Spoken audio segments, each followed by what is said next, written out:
Housing is becoming a luxury that the majority of first-time homebuyers cannot afford. While the meaning of the word affordability does vary based on your financial position, when it comes to housing, typically paying anything over 30% of your household income is unaffordable.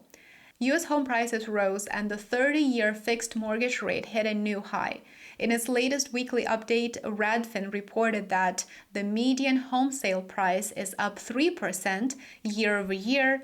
The median sale price is $372,500, which is an increase of 3.1% compared to last year, while the median asking price is $387,000 and nearly $400, an increase of 4% compared to the same time last year. An average house payment is up shocking 8.5% and is now $2,666 per month. Now, if you really want to put the monthly mortgage payment amount in perspective, take a look at this chart right here. Never before in the history of the United States has the monthly mortgage amount been this high. Never. This week, mortgage demand dropped to the lowest level since 1996 as interest rates increased. Mortgage applications are now 22% lower than the same week a year ago. As Treasury yields rose earlier this week, mortgage rates followed. In the United States, housing affordability is the worst that it's been since 1984. This week, if you're buying a median priced home, let's say the home is $425,000 and you're ready to make a 20% down payment, your monthly mortgage, which is your principal and interest, will be $2,490. That is not including property taxes, homeowner insurance, and any other necessary expenses. According to Black Knight, currently nearly 39% of the median household income is needed to make the monthly payment on the average home purchase. Andy Walden, he is a vice president of enterprise research and strategy at Black Knight, said that it would take a lot to bring the housing affordability back to a 25-year average. It is extremely unlikely to happen anytime soon. Here's what he said. To put today's affordability levels in perspective, it would take some combination of up to 28% decline in home prices, a more than 4% reduction in 30-year mortgage rates, or up to a 60% growth in median household incomes to bring home affordability back to its 25-year average.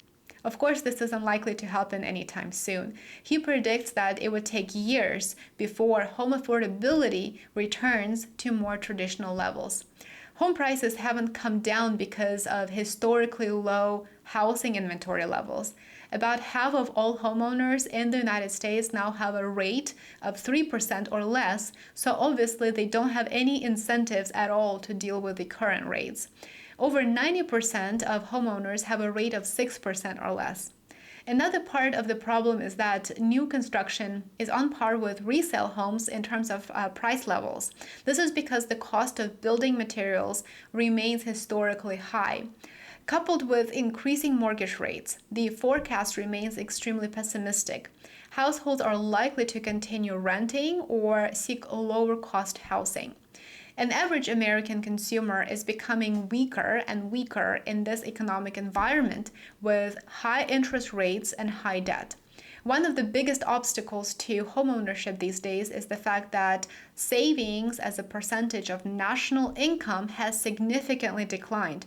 It's only happened twice previously, during the pandemic and during the financial crisis, as you can see here on this chart that was published by the Federal Reserve. Even if you look at the time period starting, let's say, in the 1950s, you see how high a typical savings rate averaged for decades. That's not the case anymore. As the rate of savings declines, we're noticing another alarming trend.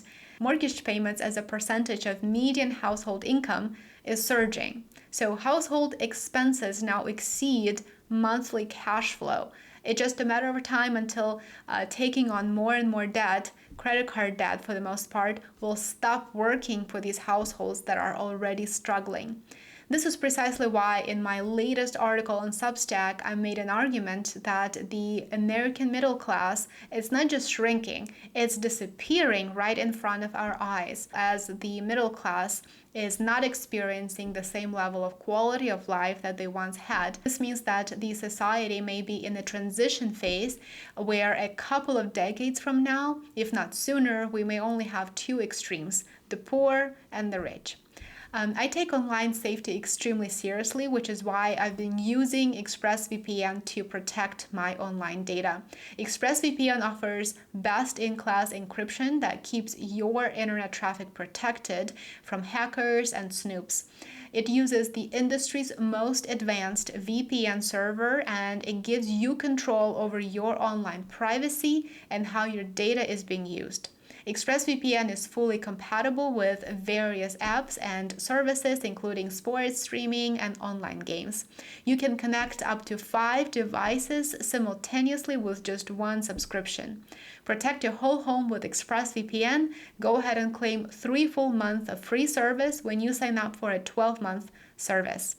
Thank you so much for watching this video. Thank you for spending a couple of minutes of your day with me. If you enjoyed this video, if you learned something from it, make sure that you give it a like and consider sharing it. Subscribe to my channels on Rumble and YouTube. As always, I would love to have you back for my next video.